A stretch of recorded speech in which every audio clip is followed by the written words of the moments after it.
Rajim Bismillahir Rahmanir Rahim. My dear students, today I am going to discuss chapter 7 of your science book, that is Getting to Know the Plants. Ashpanas gobrio plants mutte. Plants asan mukhtalif qismik.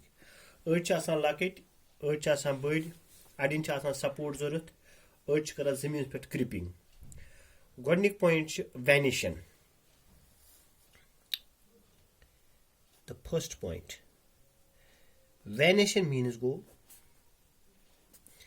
arrangement of veins in a leaf.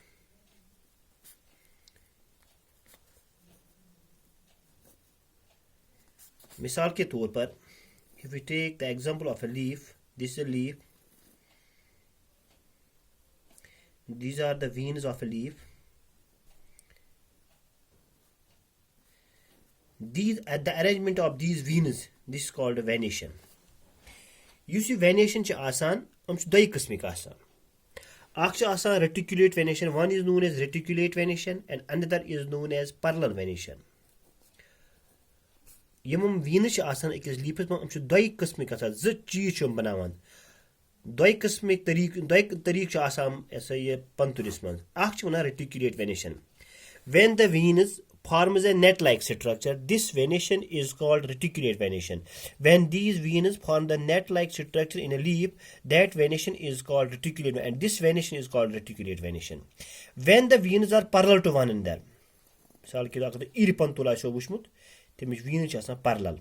Get purchases. This venation is called a parallel venation. Parallel venation. So venation means arrangement of veins in a leaf. There are two types of venation in a leaf. One is known as reticulate venation, another is known as parallel venation. Reticulate venation means when the veins forms a net-like structure. This venation is known as reticulate venation, and when the veins are parallel to one another, that venation is called parallel venation. The second point is transpiration. Transpiration. Transpiration means loss of water.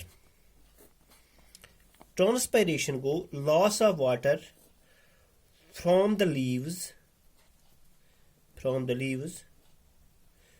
stomata.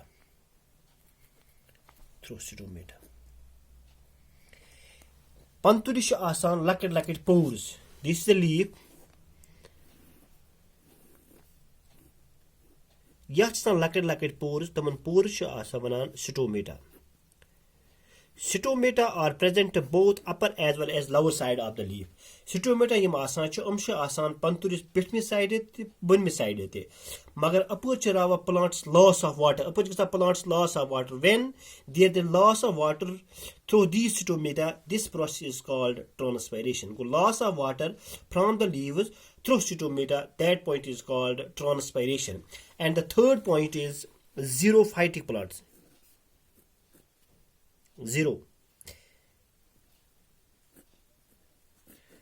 Xerophytic plants.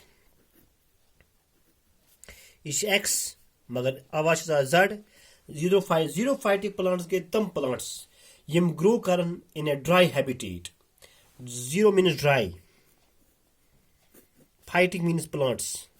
Those plants which grow in the dry region, these plants are called xerophytic plants. Empad go weeds. Fourth point. It's one of the points petum. Hekun suri when it came pistol the stem and she's got a flower as keen this cause hekun point in the put so much. Can weeds go unwanted plants. Weeds means unwanted plants that grow